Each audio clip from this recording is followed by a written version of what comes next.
So what is your process of guiding any youngster who's thinking about, committing to a career in sports? Yeah, so it's one of the things that that just a percentage of people who actually make it in sport is so small. So I always say that you cannot have. I actually believe that you can't put all your eggs in one basket. You've got to have that ability to, because unfortunately in sport it's different to studies. I think in studies there is a certain level of quid pro quo. I mean, you can put in that effort and you're guaranteed some results. There is, okay, you might not necessarily make it into an IIT or an IIM or maybe the elite, or like an Ivy League college. But if you study hard enough, you'll certainly make it to a basic level college. But in cricket or in any sport for that matter, that guarantee is not there. Because there's a lot of, I think, there's luck involved, there's chance, there is, you can get injured. I mean, young sportsmen put their bodies on the line all the time, and there's a high chance and a risk of injury. And some of those injuries can, even if not career threatening, can set you back so much that can certainly give you a huge disadvantage with your peers and among people, and that can have long-term implications because you lose out on a year and a half or 2 years at some stage. So it's in that sense, a lot of the advice that we give a lot of our young kids who come there, and I think that's why a lot of our tagline is cricket for all at 6, and it's an academy that I mentor. But it's that there are a lot of other things that you can get out of sport. I think to just purely go into sport thinking that I want to make this a profession or a career is like taking admission into a school and telling the school that at the end of this, I want my kid to be a neuroscientist from Harvard or something like that. And you don't do that, right? That's unrealistic, and that's actually the odds. I mean, that's the level of odds. Yeah, even that odd may be better in some ways. So those are the odds that you're working with. So I think a lot of the times it's education to parents and things that when you put your children into academies or when you get them to play sport, I think there are a lot of other benefits that you need to see and understand as to why you're doing this, and I think there are with sport. That's the beauty, especially in the times that we live in today. I think getting your children involved in sport at that age and getting them to a decently competent level, I think is something you can definitely aspire for. And that means, just their access to ability to interact with other people, their ability to deal with success and failure, the discipline required in sport, even if it is just going to an academy and knowing that my slot or timing in the academy was 9:30 to 12:30. Well, that means you've got to travel. You've got to get there by 9:30. These are things that will hold you in good stead in anything you do in life, right? So having that balance up to a certain age, certainly wherein you have to, and I don't think it's that difficult. Yes, you have to make sacrifices as a sportsman. If you want to, it will mean probably cutting out on social time, cutting out on time in front of the screens. It's probably not a bad thing actually for parents, and cutting out on maybe some of the normal things that, say, teenagers do. You might have to sacrifice that. But then balancing a certain level of basic studies and education and sport, I don't think is impossible. I don't think it stops you from becoming an international or elite cricketer. Sometimes what worries me is I see today parents or children, they start giving up school and studies at the age of in 8th standard, 9th standard, and want to make their children sportsmen and then he sports hi khelega. And I think sometimes that's actually putting too much pressure on kids rather than just allowing them to be kids till they're 17, 18 and seeing where it goes. And of course, and then the sacrifices that you're making is not from the education or from the school time. The sacrifices you're making is in time away from that. And a lot of things that we are seeing, in fact, children who are sort of committing only to sport and not doing other things, is that you can only play sport for a certain amount of time in the day. It is a physically demanding exercise. So even if you're training 3 hours a day or 4 hours a day, you can't do more than that. Even however good you want to be, just because your body won't allow you, you'll risk injury, or you'll, and then you end up with so much of time with, you end up in front of screens, or you end up doing stuff that probably you shouldn't be doing.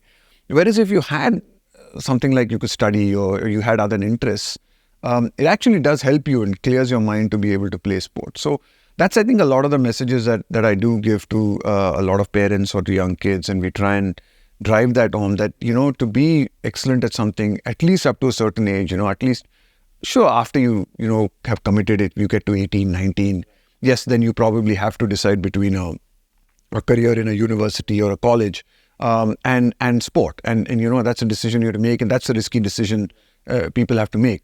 But certainly, up to the age of 18, or, I certainly do believe that you can easily manage both, and at a very competent level, and then take it from there. You don't need to give up sport. You don't need to give up other things too quickly. In fact, I actually feel it's counterproductive.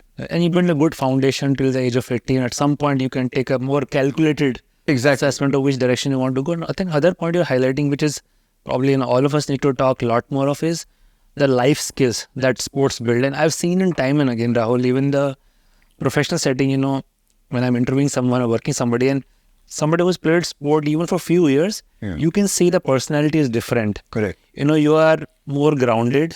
You can take, both wins and losses, with an even keel. You have a growth mindset, because every sports person knows that I need to put in effort to get better. I can't just be entitled to it. Just because you have a fancy degree, sometimes you feel you are entitled to a promotion or certain responsibility and so on, right? Teamwork is amazing, especially people who play team sport. They almost understand that winning is always more important than the personal contribution. That also, I think those, outstanding life skills. And I think, a lot of, that's what people in us from, business background, we keep reaching out to people from the sports world, right? Because there's so much to learn. And I also feel for people even in their 20s, 30s to just recreationally keep playing sport, I think it's a great thing for, their development. Yeah, that's one of the sad things I feel about India. And, it's one of the things I see that, unfortunately for us, I know so many of my friends, who were very good sportsmen and played really good sport in school and, in the early years of our college thing. But as they've gone into more professional colleges and gone into more sort of careers, they've lost, and it's just, they still love the sport, and they're still great followers of the sport, and they're watching it, and they're great consumers of the sport. But their ability to access the sport has become, less. Sort of, I think when I look abroad and I look at, say, UK, I've never been to the US much, so I don't know how the system works there, but when I look at UK and just the amount of recreational sport and the environment that there is for, people, and even at young age, at 25, 26, 27, to come together and still be playing some level of competitive sport is a lot more than in this country. It's getting better, and you see a lot of these football fields coming up now. You see there's a lot of corporate sort of cricket being played, and it's getting better. But certainly, I think I completely agree with you. Just that that ability for people to be able to play more, continue to play sport as they work, and and I think that's a challenge in big cities. I think just our public places for us to be able to play sport have diminished so much. Maybe the pressures of work have increased so much, and I just use an example. My own friends, some of whom truly love sport, but they just haven't been able to play sport after 12th standard or college, and I think I feel really bad for them, because it's we just, and I know they would love to do it, but yeah, it's. I think it does wonders too. I think from everything from just mental health, social relationships, physical health, time away from work, I think the great stress buster and so on. I want to use this conversation as a reminder, I've been playing golf on and off and trying to learn tennis. So I think that will my takeaway, Rahul, from make sure, twice or thrice a week, I make sure, play something. Absolutely. And I think it's just great. You just meet so many different people as well, that's a lot of times I tell a lot of the young kids and parents that even if you don't, even if this doesn't become your profession, or you're not lucky enough to make it your profession, because a very small percentage will. Just the time that you have spent here, you've just interacted with so many different people from different backgrounds, different experiences.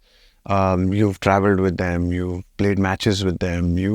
I think, when you play games and sport with people, you get to really know people a lot better than you would in any classroom, or, in any environment like that, because you go through so much, and your experiences with people in classrooms is very limited to that class or that course. And then even in a classroom, you tend to connect with, say, 3-4 people in time at best, and it's not like you have this huge group of people. But in sport, in some ways, you're forced, just to have connections with a lot more people than you would in say, in a classroom environment. So, I think there's some lessons. Of course, there's a lot you learn in class, and like I said, you can never. I'm not at all an advocate of giving up education and academics, because I truly believe up to a certain age, it's a very important thing to do, and I think that even helps you in your sport.